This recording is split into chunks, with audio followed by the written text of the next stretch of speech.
J'ai reçu ce commentaire sous une de nos vidéos et je ne pouvais pas m'empêcher de réagir et d'en faire une vidéo au complet. C'est pour te dire à quel point elle est venue chatouiller un truc et surtout à quel point il faut qu'on en parle. Si je suis graphiste et que je crée une formation sur comment utiliser Canva à mes clients, quel est le véritable intérêt? Parce que techniquement, le but c'est pas que je montre à mes clients comment me remplacer, mais plutôt comment il est vital pour leur entreprise de travailler avec moi. Parce que l'exemple donné dans la vidéo, c'est un peu à la fois à double tranchant. 1, tu lui montres comment utiliser les outils, et 2, tu le prends un peu pour un idiot. Ok, là, il y a beaucoup de choses à dire. Il est super intéressant ce commentaire parce qu'il révèle beaucoup de choses sur nos croyances et sur nos peurs qui nous empêchent de réussir en indépendant. D'ailleurs, j'aimerais bien savoir ce que ça représente pour toi la réussite, puisqu'on a tous une définition différente, donc dis-moi en commentaire. Si t'as plein de peur à l'idée de te lancer en freelance, que t'as peur des concurrents, que t'as peur de tout ça, alors on a créé un événement pour toi qui s'appelle le Bootcamp des créateurs nomades. C'est gratuit, c'est en ligne, les dates de la prochaine session sont dans la description. Nous, c'est Clem et Mumu du blog et de la chaîne YouTube Voyage en roue libre.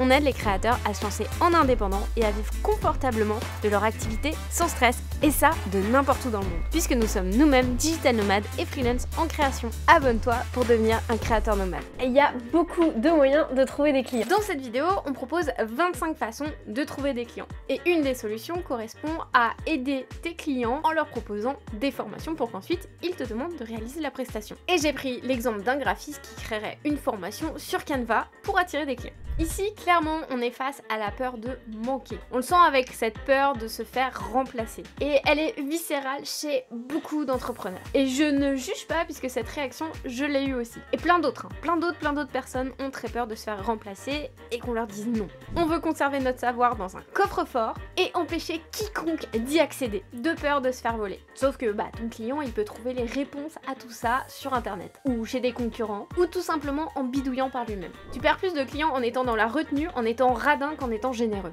À ton avis, tu vas offrir plus facilement des cadeaux à quelqu'un qui t'en fera jamais, alors que tu sais qu'il a la capacité de le faire, comme toi, t'as la capacité d'aider ton client, ou à celui qui a toujours une petite attention pour toi.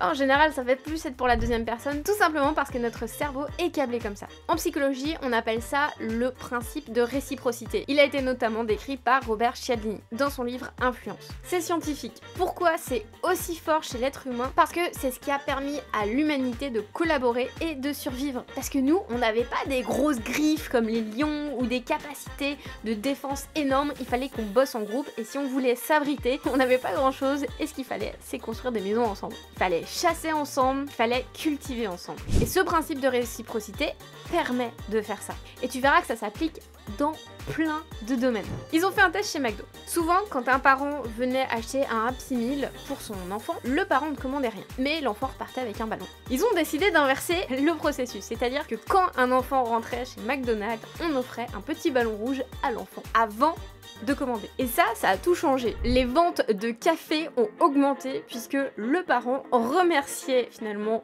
McDonald's d'avoir offert un ballon, tout simplement par envie de rendre l'appareil. Et ça, même si McDonald's représente une très grosse entreprise. Mais c'est aussi pour ça que les associations tendent à offrir des cadeaux. Ça te donne envie, de l'autre côté, de rendre l'appareil. C'est un peu le monde à l'envers, non? En fait, pas du tout. C'est un échange positif qui entraîne du positif. J'ai trouvé un exemple encore plus parlant avec Robert Cialdini, qui est donc un expert des comportements humains. En 1985, l'Éthiopie était probablement un des pays les plus en détresse d'un point de vue humanitaire. À ce moment-là, la famine ravageait le pays. Et du coup, elle avait un énorme besoin de ressources humanitaires. Et l'Éthiopie, malgré sa situation de détresse absolue à ce moment-là, a envoyé un don au Mexique pour soutenir les victimes du tremblement de terre de Mexico. Pourquoi ils ont fait ça? Leur explication, c'est qu'en 1935, quand l'Italie a envahi l'Éthiopie, le Mexique leur a envoyé du soutien. Donc garde en tête que ta générosité ne te nuit pas, bien au contraire. Le deuxième point que je veux soulever, c'est qu'est-ce que tu apportes de plus que la technique? Cette question, elle est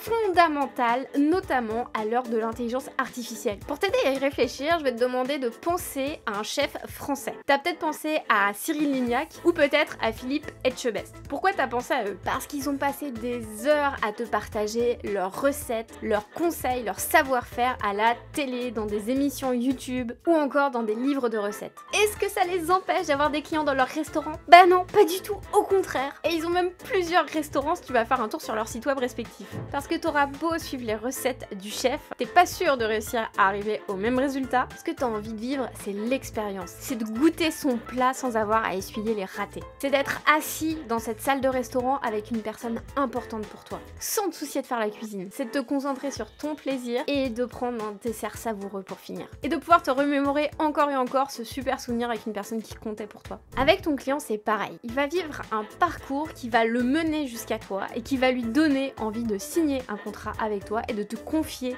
son bébé, son projet. En plus, dans le commentaire, c'est écrit « Je dois lui faire comprendre que mon service est vital pour lui ». Ok, là, il y a un autre problème. Pour pouvoir l'analyser, il faut comprendre l'escalier de la vente. Au stade 0 de l'escalier, ton client, il a aucune conscience qu'il a un problème, et encore moins qu'il existe une solution à ce problème, et donc, il aura aucune idée que tu peux l'aider. Tout en haut de l'escalier, il aura conscience qu'il a un problème, qu'il existe une solution, et que tu es la meilleure personne pour le résoudre.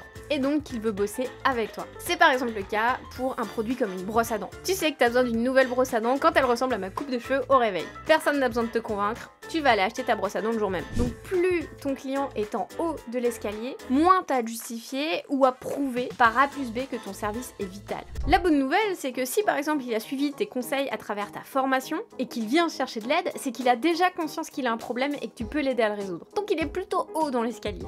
Et donc ça t'évite d'avoir à lui expliquer qu'il a un problème et de lutter face à quelqu'un qui n'est pas prêt à l'entendre. Donc si on reprend l'exemple de la création d'une formation Canva. Au début, ton potentiel client, il sent qu'il a un problème de communication, si on parle d'un service en graphisme derrière. Donc il tente de résoudre le problème par lui-même. Alors premier réflexe, il va chercher un outil qu'il peut prendre en main facilement. Son cousin restaurateur lui dit « Ah mais moi j'utilise Canva pour faire mes menus ». Donc ton client va se dire « Ah bah tiens, je vais tester aussi ». Mais le truc c'est que ça fait jamais ce qu'il veut et le résultat est pas au niveau aux yeux de sa fille. Et clairement il a autre chose à faire et ça l'ennuie de chercher plein d'astuces à droite à gauche sur YouTube, internet, tout ça, Instagram, il a pas le temps. Du coup il s'inscrit à ta formation pour aller droit au but. Et là il est impressionné par ton professionnalisme, le résultat de tes visuels et la facilité avec laquelle tu travailles. Donc à ce stade, t'as deux grandes options. Il peut continuer tout seul et il se souviendra de toi. Parce que tu lui auras enlevé une grosse épine du pied et il te rappellera peut-être 2 ans plus tard quand il décidera d'ouvrir un restaurant sur Times Square. Ou alors il va se dire mais pourquoi je m'embête à le faire quand quelqu'un de meilleur que moi peut le faire et plus rapidement. Et en plus il t'a montré plein d'autres possibilités avec Midjourney, Photoshop, etc. Et c'est encore tout un monde à apprendre. Et je peux te parler d'expérience, j'ai suivi plusieurs formations qui m'ont donné envie de donner la mission aux formateurs. Parce qu'au final, en mettant les mains dans le cambouis, je me suis rendu compte que j'avais pas forcément envie ni le temps de le faire moi-même. Et rappelle-toi, celui qui transmet est celui qui est vu comme un expert ou comme une ressource. J'ai envie de te demander, à quel moment tu prends quelqu'un pour un idiot quand tu l'aides? Est-ce que tu crois que tous les profs du monde prennent les autres pour des patates écervelées, alors que ça se trouve ces mêmes profs suivent des cours d'autres professeurs? Au contraire, on a une soif de transmettre à des personnes qui vont savoir en tirer parti. Et en plus que ton client apprenne les bases du graphisme dans ce cas-là, c'est une super bonne nouvelle pour toi. Parce que ça va rendre ta collaboration beaucoup plus enrichissante et de meilleure qualité. Parce que ton client aura des bases qui lui permettront d'éviter de te dire « Je veux le logo plus gros s'il te plaît ». Il comprendra la hiérarchie des informations. Ah!